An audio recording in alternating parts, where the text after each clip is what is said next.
Dan oke, assalamualaikum warahmatullahi wabarakatuh. Jumpa lagi dengan saya. Bagaimana kabar sobat semuanya? Semoga selalu sehat ya dimanapun berada. Jadi di video kali ini saya akan sharing lagi, yaitu tentang cara menghubungkan WhatsApp dari Android ke laptop ya. Jadi agar WhatsApp di Android terbaca di laptop atau komputer, teman-teman. Yang pertama, teman-teman buka aplikasi WhatsApp di laptopnya ya. Kalau misalkan teman-teman belum punya, silahkan download dulu.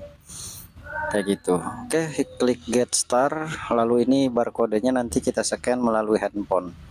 Sekarang saya akan membuka handphone saya terlebih dahulu. Di sini, silahkan teman-teman klik tanda titik 3, lalu pilih pengaturan, lalu klik icon barcode. Silahkan scan barcode-nya dan arahkan ke barcode yang ada di laptop ya, tinggal di scan kayak gitu. Nah, di scan, tunggu beberapa saat dan dia nanti akan masuk otomatis ya. Nah, otomatis tampilan WhatsApp di Android kita sekarang sudah berpindah ke laptop kayak gitu, teman-teman. Mungkin cuma itu aja untuk infonya, untuk tutorialnya. Semoga bermanfaat, semoga membantu.